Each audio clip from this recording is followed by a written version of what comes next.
अभी हम देखेंगे कि ग्लोमेरुलस फिल्ट्रेशन बैरियर क्या होता है।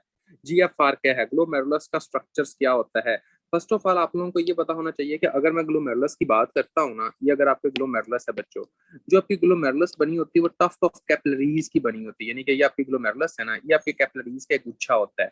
अगर आपसे कोई बंदा पूछे, क्वेश्चन करे कि आपकी ऐसी कौन सी कैपिलरीज होती हैं जो ग्लोमेरुलस के अंदर पाई जाती हैं, तो आपने पता क्या कहना है, आपने इसका आंसर, ये क्वेश्चन आता होता है, ये एग्जाम के अंदर ये क्वेश्चन आया भी हुआ है कि हाँ जी जनाब ऐसी कौन सी कैपिलरीज होती हैं जो कि जनाब आपका एक तरह का फेनेस्ट्रेटेड, जो कि आपकी किडनी के अंदर पाई जाती है। तो आपने पता क्या, आपने कहना फाइनेस्ट्रेटेड कैपिलरीज कौन सी होती है, आपकी एक तरह की फाइनेस्ट्रेटेड कैपिलरीज ये वाली होती है, ठीक है, ये आपको पता होना चाहिए।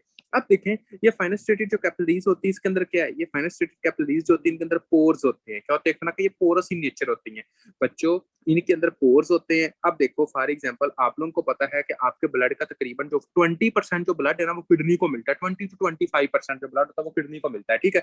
जस्ट इमेजिन करो ये ब्लड आपका किडनी को मिलने की तरफ आया, ठीक है, जैसे ये किडनी को ब्लड मिलेगा तो ये ग्लोमेरुलस को ब्लड मिलेगा, आप इस तरह समझे, जब इसके अंदर पोर्स हैं तो इससे ब्लड नीचे की तरफ आएगा कि नहीं आएगा। सबसे पहले मेरा क्वेश्चन है ये, वो ये है, बताएं शाबाश।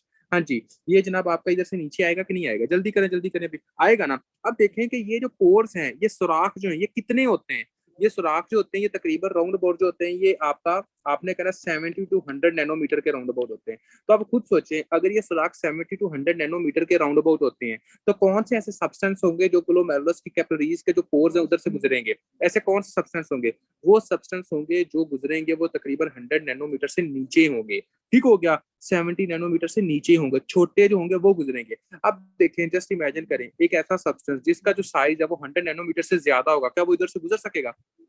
आटा छानने वाली छाननी नहीं होती, चाय पोनी, वो जैसे हम कहते हैं चाय पोनी, तो उसमें जो चाय जो मतलब कि पत्ती होती है वो ऊपर आ जाती है, चाय नीचे आ जाती है, तो वो क्या होता है, कहना है कि ये जो ग्लोमेरुलस की जो टफ्ट ऑफ कैपिलरीज जो फाइनेस्ट्रेटेड कैपिलरीज होती है, पोर्स होते हैं, इनमें से जो बड़े साइज के जो सब्जर का नीचे आ जाता है, कोई ऐसा बच्चा जिसको कंफ्यूजन हो, तो वो कौन से कितना साइज के मालिक्यूल गुजर सकते हैं, 70 to 100 नैनोमीटर के जो मालिक्यूल होते हैं वो गुजर सकते हैं। अबव 100 नैनोमीटर के जो सब्सटेंस होंगे वो नहीं गुजरेंगे। ये एक नंबर 1 है, कितने मालिक्यूल जो होंगे वो जनाब फाइनेस्ट्रेटेड कैपिलरीज नहीं गुजरेंगे। आपने कहना का वो 100 नैनोमीटर से बच्चों कि आपका वो सब्सटेंस जो ग्लोमेरुलस वाली जगह पे, सिंपल सी बात है, यहाँ पे आ जाएंगे। जब ये यहाँ पे आ जाएंगे तो इसके बाद क्या मिलेगा, यहाँ पे आके उनको जनाब आपका जो स्ट्रक्चर मिलता है, यहाँ पे जब ये आ जाएंगे तो यहाँ पर जो आते हैं तो इसके बाद ये जो आपका कारनामा साहब जो पड़े हुए हैं, ये वाला जो होता है इसको हम कहते हैं ग्लोमेरुलस बेसमेंट मेम्ब्रेन, जीबीएम क्या कहते हैं, एक तरह का ग्लोमेरुलस बेसमेंट मेम्ब्रेन। अब देखें, जो ग्लोमेरुलस बेसमेंट मेम्ब्रेन होती है ना, यहाँ पर आपको पता होना चाहिए, ग्लोमेरुलस बेसमेंट मेम्ब्रेन जो होती है ये आपकी 3 लेयर्स की मुश्तमिल होती है। कितनी लेयर्स के ऊपर बनी होती है, आपकी 3 लेयर्स की बनी हुई होती है। देखें, ये आपकी ग्लोमेरुलस बेसमेंट 3 लेयर्स की होती है। For example, first of all very important MCQ लिख लें कि आपकी ग्लोमेरुलस मेम्ब्रेन कौन से कोलाजन की बनी होती है, type 4 collagen, type 4 collagen, number 1 MCQ. Number 2, आपकी कितनी लेयर्स होती हैं, आपने कहना 3 लेयर्स होती हैं। नंबर 3 एमसीक्यू, आपसे पूछा जाता है कि आपकी ग्लोमेरुलस बेस मेम्ब्रेन कौन सा चार्ज होता है, नेगेटिवली चार्ज होता है, नेगेटिवली चार्ज होता है, ठीक होगा। ये आपका 3 एमसीक्यूज है। अब देखें, आगे देखना आप लोगों ने क्या है, आपका जो नेगेटिव चार्ज होता है वो कौन देता है, हेपारिन लाइक सल्फेट देता होता है इसको negative charge, heparin like sulphate जो होते हैं ये मालिक्यूल देते होते हैं, ठीक होगा। ये 4 एमसीक्यूज हैं जो इधर से आते होते हैं। ये है छोटा सा टॉपिक लेकिन इससे मल्टीपल क्वेश्चंस आ सकते हैं, वो आपको पता होना चाहिए। देखिए बच्चों, ग्लोमेरुलस बेसमेंट मेम्ब्रेन की बात हम कर रहे थे तो हम लोगों ने कहा कि ग्लोमेरुलस बेसमेंट मेम्ब्रेन को जब हम डिस्कस करते हैं तो इसके अंदर क्या होता है, नंबर 1 टाइप 4 कोलाजन होते हैं। ग्लोमेरुलस बेसमेंट मेम्ब्रेन जो होती है ये बेसिकली आपकी 3 लेयर्स के ऊपर मुश्तमिल होती है। उसके बाद हमने कहा नेगेटिवली चार्ज होता है, फिर हमने कहा कि हाँ जी जनाब हेपारिन लाइक सल्फेट मालिक्यूल होते हैं जो किसको देते होते हैं, ठीक हो गया। इसके बाद आपको ये 3 जो लेयर्स होती हैं ये आ जाए तो ठीक है, ना आए तो फिर भी कोई मसला नहीं है। सबसे पहली लेयर जो अंदर की तरफ होती है इसको हम कहते हैं लैमिना रेरा इंटरना, क्या कहते हैं, एक तरह का लैमिना रेरा इंटरना, ये हम कहते होते हैं। वो लेयर जो बाहर की तरफ होती है उसको हम कहते हैं lamina RERA externa, lamina RERA externa. एक और बात बच्चों जो आप लोगों ने याद करनी है वो ये, पता क्या है, इस लेयर को ये जो लेयर होती है, इस लेयर की तरफ आपके यहाँ पर पोडोसाइट्स पाए जाते हैं, पोडोसाइट्स पाए जाते हैं, पोडोसाइट्स। इस लेयर को पोडोसाइटल लेयर भी कहा जाता है। क्या कहा जाता है? आपकी पोडोसाइटल लेयर भी पाया जाता है। नंबर वन आपने कहना है कि इस लेयर को कहा जाता है एक तरह का पोडोसाइटल लेयर भी कहा जाता है। ठीक हो गया। तो ये बच्चों आप लोगों को पता होना चाहिए। आपने क्या कहना है कि हाँ जी जनाब, आपकी जो बेसमेंट मेम्ब्रेन होती है वो जनाब आपकी नेगेटिवली चार्ज होती है, टाइप 4 कोलाजन होता है। उसके बाद नेगेटिवली चार्ज होगी, टाइप 4 कोलाजन हो गया। जो जनाब इसकी जो लेयर होती है वो लेयर के 3 पार्ट्स होते हैं। तीसरी जो लेयर जो कि जनाब आपकी पोडोसाइट की तरफ होती है उसको हम पोडोसाइटल लेयर भी कहते हैं। अब बच्चों पोडोसाइट का मेन काम पता क्या होता है? अगर आपसे कोई बंदा पूछे कि पोडोसाइट का मेन काम वो क्या है, आप लोगों ने एक सिंपल वर्ड्स के अंदर ये कहना होता है कि पोडोसाइट का मेन काम ये होता है। जस्ट इमेजिन करें, हम लोगों ने देखा कि ये जनाब आपकी ग्लोमेरुलस थी, ये जनाब आपकी ग्लोमेरुलस की कैपिलरीज हैं। जब ये ग्लोमेरुलस की कैपिलरीज होती हैं, यहाँ से फ्लूइड आपका यहाँ पर आता है। यहाँ पर जनाब आपकी ग्लोमेरुलस की बेसमेंट मेम्ब्रेन को ये क्रॉस करता है। जब ये क्रॉस करता है तो यहाँ पर क्या होती है? आपकी पोडोसाइट्स पाई जाती हैं। ये जो पोडोसाइट्स हैं, पोडोसाइट्स का मेन काम ये होता है कि यहाँ पर अगर कोई पैथोजन आ गया है ना तो इसको इंगल्फ करना। समझ आ रही है? पैथोजन को खाना। मैक्रोफेज के तौर पर ये काम करते हैं। समझ आ रही है? ये फूड प्रोसेस है, बिल्कुल podocytes as a food process, as a macrophage के तौर पर काम करता होता है। ये इंगल्फ करने के तौर पर काम करता होता है। अब देखें, एक पोडोसाइट और दो पोडोसाइट्स के दरमियान में जो डिस्टेंस होता है वो कितना होता है? यहाँ पर भी एमसीक्यू आता होता है। आपसे अगर बंदा पूछे कि हाँ जी जनाब, एक पोडोसाइट से दूसरे पोडोसाइट्स के दरमियान में जो डिस्टेंस होता है वो तकरीबन 50 टू 60 नैनोमीटर के राउंड होता है। तो बच्चों मेरा आप लोगों से क्वेश्चन है कि हाँ जी जनाब, इतने छोटा साइज का जो सब्सटेंस होगा वो जनाब इधर से गुजरेगा? आप ये बता दें। आपने कहना है कि यहाँ से पोडोसाइट्स के दरमियान से जो सब्सटेंस गुजरेगा ना, वो जनाब गुजरेगा ऐसा जिसका 650 टू 60 नैनोमीटर से सब्सटेंस का साइज कम होगा, वो गुजरेंगे। तो बात को समझ रहे तो नहीं समझ रहे? ऐसा ही सब्सटेंस गुजरेगा ना जिसका साइज जनाब आपका 50 टू 60 नैनोमीटर से कम होगा। ऐसे ही है, वही सब्सटेंस गुजरेगा ना जिसका साइज 50 टू 60 नैनोमीटर से कम होगा। ये तो नहीं ना कि हाँ जी जनाब उसके ऊपर का जो सब्सटेंस होगा वो गुजर जाएगा।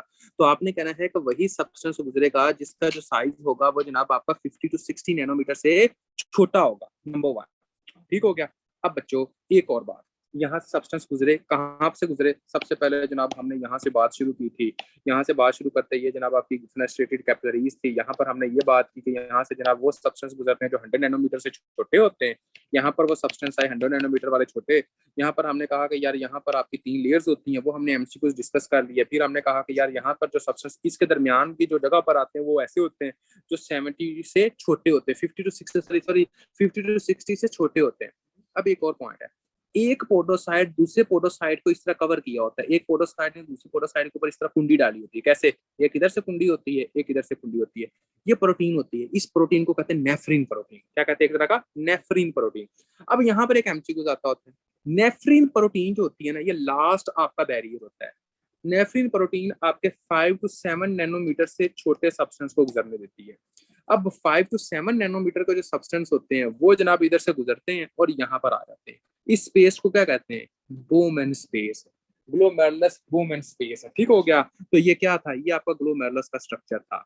अब मेरी बात को थोड़ा सा, पूरा जो हमने बात डिस्कस की है ना, इसको एक बार हम दोबारा रिपीट करते हैं, फिर हम स्ट्रक्चर की तरफ आते हैं, आपको फिर सारा कुछ समझ आ जाएगी। देखिए, हम लोगों ने ये डिस्कस किया था कि हाँ जी जनाब, ग्लोमेरुलस जो है वो जनाब आपका स्ट्रक्चर ये होता है। सबसे पहले ग्लोमेरुलस की कैपिलरीज होती है। वो कैपिलरीज जो पाई जाती है उसको हम कहते हैं फेनेस्ट्रेटेड कैपिलरीज। फिर हमने कहा कि हाँ यार, जो फेनेस्ट्रेटेड कैपिलरीज होती है वो 100 नैनोमीटर से छोटे वाले जो सब्सटेंस होते हैं उनको गुजरने देती है। फिर हमने कहा कि यार ये बेसमेंट ब्रेन की तरफ आती है। बेसमेंट ब्रेन जो होती है उसके ऊपर जनाब नेगेटिवली चार्ज होता है, टाइप 4 कोलाजन होती है, हेपारिन लाइक सल्फेट करवाती होती हैं। फिर हमने कहा कि हाँ जी जनाब, लैमिनार एरा इंटरना होता है, लैमिनार एरा एक्सटर्ना होता है। उसके बाद हमने कहा कि पोडोसाइटल लेयर होती है। पोडोसाइटल लेयर और पोडोसाइटल लेयर के दरमियान में जो स्पेस होती है, उधर से जो सब्सटेंस गुजर सकते हैं वो 50 टू 60 नैनोमीटर से नीचे गुजर सकते हैं। एक पोडोसाइट दूसरी पोडोसाइट के ऊपर कुंडी की तरह लगे होते हैं जिसको हम नेफ्रिन कहते हैं। नेफ्रिन जो होती है वो जनाब 5 टू 7 नैनोमीटर वाले जो सब्सटेंस होते हैं उनको नीचे छोटे सब्सटेंस को गुजारती होती है। वो हम लोगों ने देखनी है। अगर फॉर एग्जांपल नेफ्रिन की इन्फ्लेमेशन हो जाए, हम उसको कहते हैं नेफ्राइटिस हो गया। ठीक हो गया। ये भी आप लोगों को पता होना चाहिए। अब देखें, अभी हमने ये देखा, उसके बाद अभी हम इधर से पढ़ लेते हैं कि यहाँ पर क्या है। Responsible for the filtration of the plasma according to size and charge selectivity. क्या होता है? अब अगर फॉर एग्जांपल अगर आपसे कोई बंदा पूछे कि नेगेटिव चार्ज इजीली गुजर सकेंगे, नीचे आ सकेंगे बच्चों? क्या जो नेगेटिवली चार्ज हैं वो जनाब आपके नीचे आ सकेंगे? मतलब कि आपकी ये वाली स्पेस जो बोम एंड स्पेस की तरफ आ सकेंगे? नहीं आ सकेंगे। What's the reason behind this? आप लोगों ने कहना कि इसकी रीजन ये होती है कि आपका जो नेगेटिव चार्ज होते हैं वो नेगेटिव चार्ज को रिपेल करते हैं। जब नेगेटिव चार्ज को रिपेल करेंगे तो वो नीचे नहीं आएंगे। ठीक है, लेकिन बहुत कम जो नेगेटिव चार्ज होते हैं वो नीचे आते हैं। और एक और बात है, जब आपका वो फ्लूइड जो आपकी फिल्टर होकर ग्लोमेरुलस की बोम एंड स्पेस के अंदर आ जाता है, उसको हम कहते हैं जीएफआर, ग्लोमेरुलस फिल्ट्रेशन रेट। ये अभी हम थोड़ी देर में देखेंगे कि वो क्या होता है। अब देखें, फर्स्ट ऑफ ऑल आप लोगों ने कहा कि हाँ जी जनाब, यहाँ पर 2 से 3 बातें जो अब हम लोग देख रहे थे। फेनेस्ट्रेटेड कैपिलरीज होती हैं, एंडोथेलियल कैपिलरीज बेस में किसकी बनी, टाइप 4 कोलाजन की। हेपरिन सल्फेट इसने लिखा हुआ है। विसरल लेयर जो होती है कंसिस्ट ऑफ पोरोसाइट फूड प्रोसेस, हम लोगों ने देखा की हुई है कि हाँ जी जनाब ये फूड प्रोसेस यहाँ पर होती है।